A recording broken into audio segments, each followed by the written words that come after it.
Bom dia! Dia 18 de dezembro. Olá, meu amigo, minha amiga. Vamos lá para mais um devocional nesta manhã. Ou à tarde ou à noite, eu não sei que hora que você faz o seu devocional. Eu gosto de fazer o meu devocional todos os dias de manhã. Por quê? Porque eu entrego a primeira parte do meu dia a Deus. É a primícia, é sempre a primeira parte que nós devemos entregar.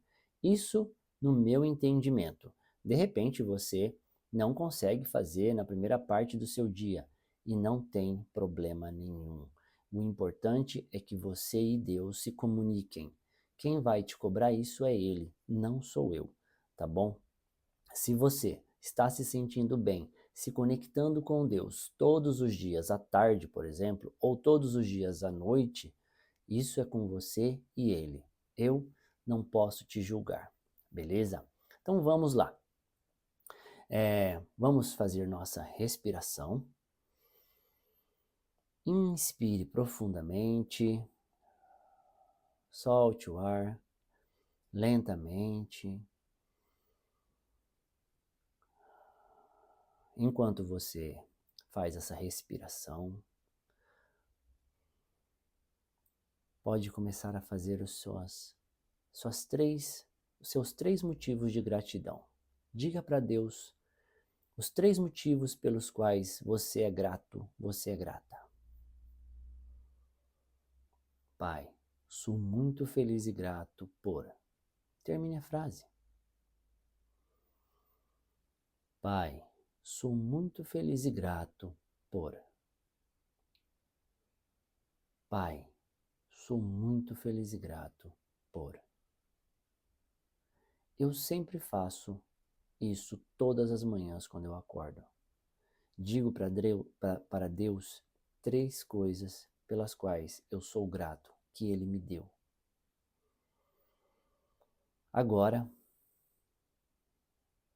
pense naquela fagulha, aquela chama divina que vive dentro de nós.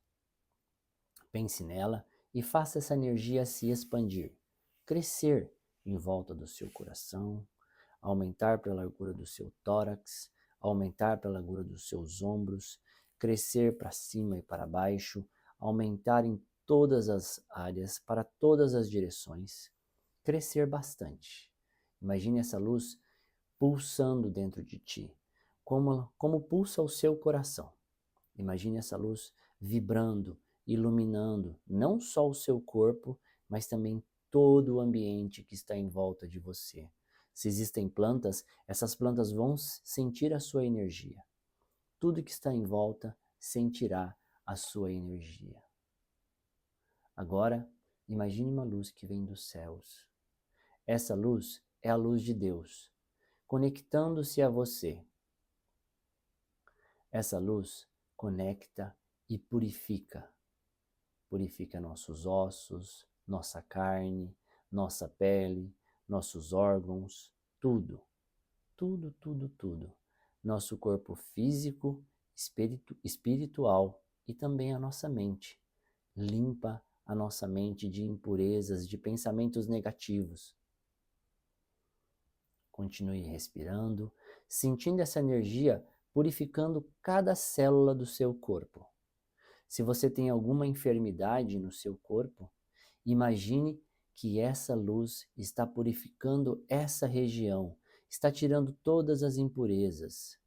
Eu, por exemplo, quando eu tenho algum problema físico, eu imagino que essa luz brilhante, uma luz forte, uma luz clara que vem de Deus, ela vai em cima, naquela direção do meu corpo. E aonde está aquela enfermidade, eu imagino uma luzinha roxa. E ela vai se dissipando com a energia de Deus. E ela vai se soltando e ficando cada vez mais fraquinha, e a luz de Deus prevalece no meu corpo. Imagine isso. Imagine todos os seus órgãos sendo curados. Imagine os seus pensamentos sendo purificados. Isso. Muito bem. Agora, entregue a Deus todos os seus desejos, todos os seus anseios, todos os seus pedidos. Se você não tem pedidos, não tem problema. Entregue a Deus sua gratidão. Expresse novamente a Deus o quanto você é grato. Muitas vezes nas minhas orações, eu não peço nada a Deus. Muitas vezes eu só agradeço, porque eu só sinto vontade de agradecer naquele dia. E se for o seu caso hoje, então apenas agradeça, não tem problema. Se você quiser pedir para que Deus interceda por outras pessoas, fale o nome dessa pessoa agora. Eu, por exemplo, gostaria que Deus intervisse na vida de algumas pessoas que fizeram alguns comentários nos nossos últimos vídeos. Pessoas que expuseram ali os seus problemas, pessoas que abriram o seu coração nos comentários. Por favor, Pai, eu já fiz uma oração para cada uma dessas pessoas, mas eu peço agora, Pai, que o Senhor ajude essas pessoas. Se for de sua vontade, ajude essas pessoas no tempo certo, no tempo de Deus, que é o tempo ideal. Para a nossa oração de hoje, eu vou seguir um conselho de um amigo. Ele fez um comentário dizendo que uma ótima oração seria o Salmo 91. Então, eu vou ler o Salmo 91 para a nossa oração. Deus, o nosso protetor. A pessoa que procura segurança no Deus Altíssimo e se abriga na sombra protetora do Todo-Poderoso, pode dizer a Ele: Ó Senhor Deus, Tu és o meu defensor e o meu protetor. Tu és o meu Deus, eu confio em Ti. Deus livrará você de perigos escondidos e de doenças mortais. Ele o cobrirá com as suas asas, e debaixo delas você estará seguro. A fidelidade de Deus o protegerá como um escudo. Você não terá medo dos perigos da noite, nem de assaltos durante o dia. Não terá medo da peste, que se espalha na escuridão, nem dos males que matam ao meio-dia. Ainda que 1000 pessoas sejam mortas ao seu lado e 10.000 ao seu redor, você não sofrerá nada. Você olhará e verá como os maus são castigados. Você fez do Senhor Deus o seu protetor e do Altíssimo o seu defensor. Por isso, nenhum desastre lhe acontecerá, e a violência não chegará perto da sua casa. Deus mandará que os anjos dele cuidem de você, para protegê-lo aonde quer que você for. Eles vão segurá-lo com as suas mãos, para que nem mesmo os seus pés sejam feridos nas pedras. Com os pés você esmagará leões e cobras, leões ferozes e serpentes venenosas. Deus diz: Eu salvarei aqueles que me amam e protegerei os que me reconhecem, os que reconhecem que eu sou Deus, o Senhor. Quando eles me chamarem, eu responderei, e estarei com eles nas noites de aflição. Eu os livrarei e farei com que sejam respeitados. Como recompensa, eu lhes darei vida longa e mostrarei que eu sou o seu Salvador. Amém. Pai, muito obrigado pelos ensinamentos que o Senhor deixou na Bíblia. Muito obrigado por deixar esse tipo de salmo para que nós pudéssemos ler e possamos ser abençoados. Pai, muito obrigado. Agora vamos para a nossa leitura do dia.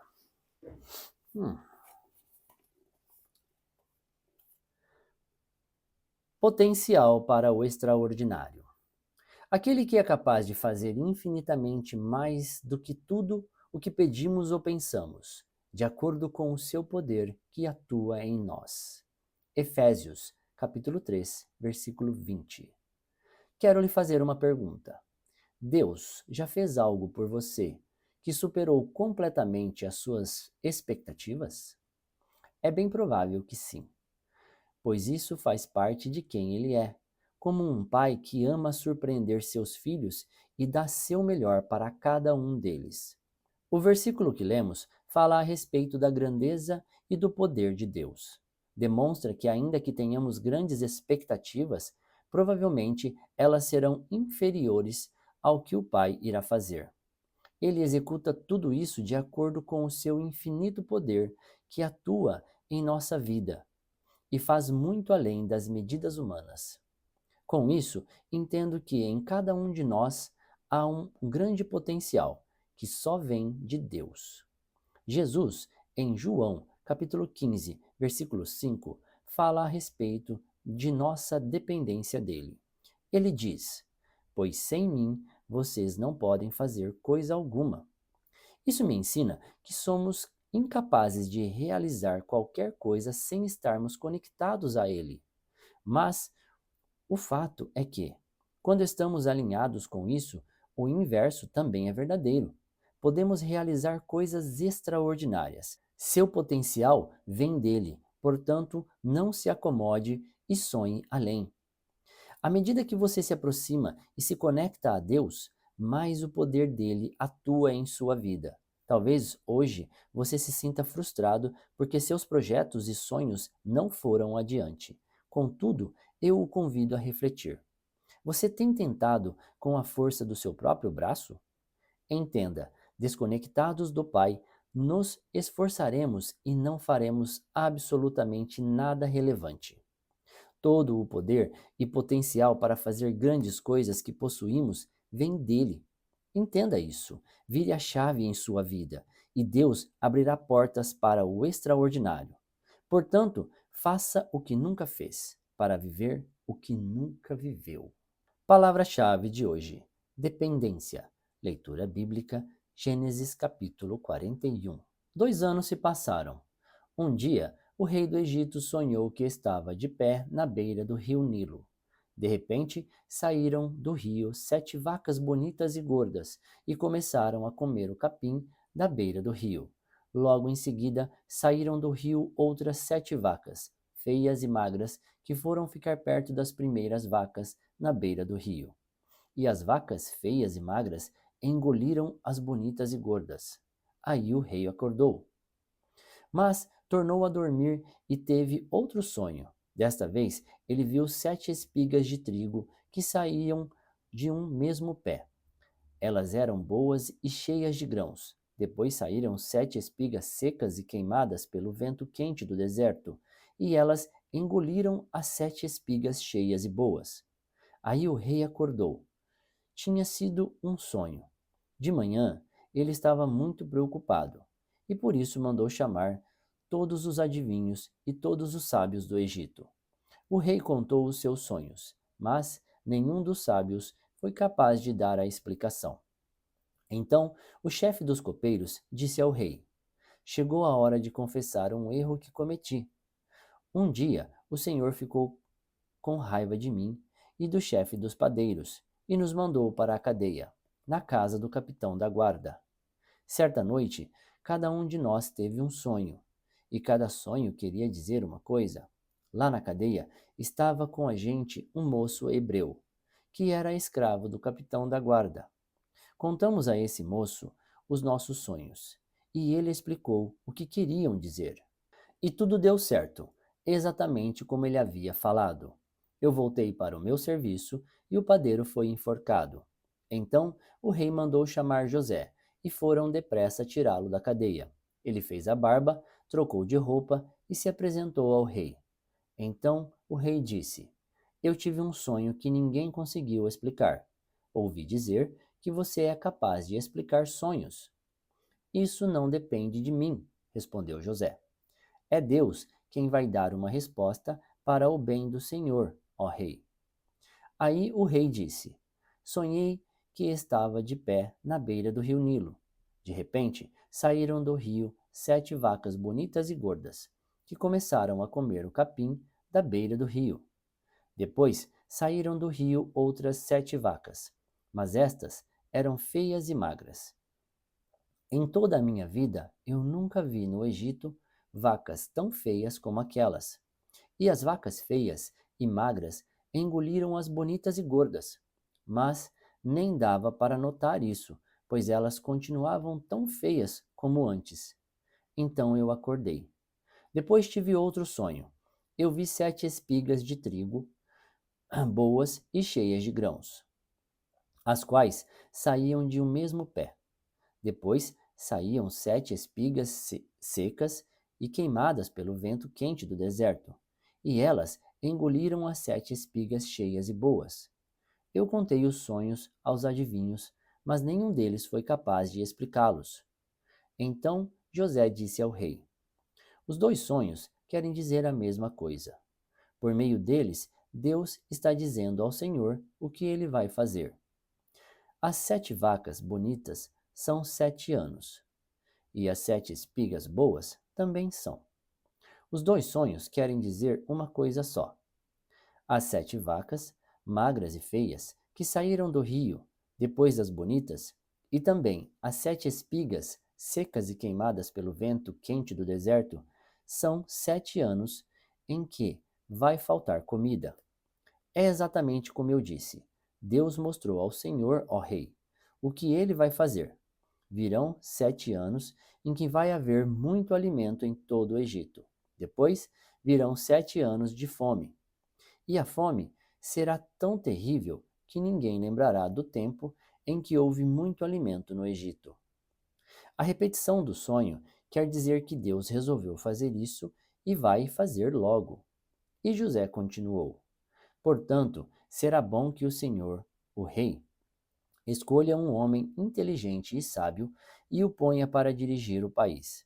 O rei também deve escolher homens que ficarão encarregados de viajar por todo o país para recolher a quinta parte de todas as colheitas durante os 7 anos em que elas forem boas. Durante os anos bons que estão chegando, esses homens ajuntarão todo o trigo que puderem e o guardarão em armazéns nas cidades, sendo tudo controlado pelo Senhor. Assim, o mantimento servirá para abastecer o país durante os 7 anos de fome no Egito, e o povo não morrerá de fome. O conselho de José agradou ao rei e aos seus funcionários. E o rei lhes disse: Não poderíamos achar ninguém melhor para dirigir o país do que José, um homem em quem está o Espírito de Deus.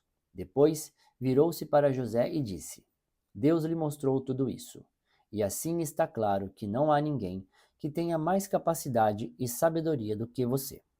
Você vai ficar encarregado do meu palácio, e todo o meu povo obedecerá às suas ordens. Só eu terei mais autoridade do que você, pois sou o rei. Neste momento, eu o ponho como governador de todo o Egito. Então o rei tirou do dedo o seu anel sinete e o colocou no dedo de José. Em seguida, mandou que o vestissem com roupas de linho fino e pôs uma corrente de ouro no pescoço dele. Depois fez com que José subisse no carro reservado para a maior autoridade do Egito, depois do rei, e mandou que os seus homens fossem na frente dele, gritando: Abra um caminho. Assim, José foi posto como governador de todo o Egito. O rei disse a José: Eu sou o rei, mas sem a sua licença ninguém poderá fazer nada em toda a terra do Egito. O rei pôs em José o nome de Zafenate-Paneia e lhe deu como esposa Asenate, filha de Potífera, que era sacerdote da cidade de Heliópolis. José tinha 30 anos quando entrou para o serviço do rei do Egito. Ele saiu da presença do rei e viajou por todo o Egito. Durante os 7 anos de fartura, a terra produziu cereais em grandes quantidades. E José ajuntou todos os cereais e os guardou em armazéns nas cidades, ficando em cada cidade os cereais colhidos nos campos vizinhos. José ajuntou tanto mantimento que desistiu de pesar, pois não dava mais. Parecia a areia da praia do mar. Antes de começarem os 7 anos de fome, José teve 2 filhos com a sua mulher Asenate. Pôs no primeiro o nome de Manassés e explicou assim: Deus me fez esquecer todos os meus sofrimentos e toda a família do meu pai. No segundo filho, pôs o nome de Efraim e disse: Deus me deu filhos no país onde tenho sofrido. Então acabaram-se os 7 anos de fartura no Egito. E como José tinha dito, começaram os 7 anos de fome. Nos outros países, o povo passava fome, mas em todo o Egito havia o que comer. Quando os egípcios começaram a passar fome, foram pedir alimentos ao rei. Ele disse: Vão falar com José e façam o que ele disser. Quando a fome aumentou no país inteiro, José abriu todos os armazéns e começou a vender cereais aos egípcios. E de todos os países vinha gente ao Egito para comprar cereais de José, pois no mundo inteiro havia uma grande falta de alimentos. Na leitura de hoje, a gente vê muito sobre fé, sobre um conquistador que tem visão, sabe quem ele é em Deus. José era um homem que, mesmo sofrendo muitas coisas, sabia quem ele era em Deus e tinha muita fé nisso. E ele sempre soube que Deus colocaria ele no lugar que deveria colocar. Ele tinha fé, ele acreditava nisso. E você, meu amigo, minha amiga? Como é que você se sente? De repente, não estão acontecendo coisas boas na sua vida neste momento, como não aconteceram coisas boas com José em primeira instância, quando ele foi jogado num poço, vendido como um escravo, depois ficou preso na cadeia, ajudou 2 pessoas a saírem da cadeia, é lógico, uma morreu, a outra não, porém ficou lá por mais 2 anos, mas ele sempre teve fé. E ele sempre soube que Deus o ajudaria. Na Bíblia não conta se José tinha mais sonhos entre o sonho do padeiro e do copeiro até os sonhos do rei. Porém, eu acredito que sim, pois se passaram 2 anos. Na Bíblia não está escrito, porém eu acredito que José tinha uma boa comunicação com Deus. E isso fazia com que ele tivesse fé e soubesse quem ele é. Então, quando chegou a oportunidade na vida dele, ele abraçou, ele agarrou ela com unhas e dentes e fez o que tinha que ser feito. E você, meu amigo e minha amiga? Por qual momento você está passando? Tem se comunicado com Deus Pai? Tem estado o tempo todo em contato com Ele? Se você está fazendo o devocional todos os dias aqui comigo, então eu tenho certeza que a sua conexão com Deus está ficando cada vez mais forte. E eu peço a Deus que abençoe essa comunicação, que abençoe essa conexão entre você e Ele. Muito obrigado, tenha um ótimo dia e que Deus o abençoe.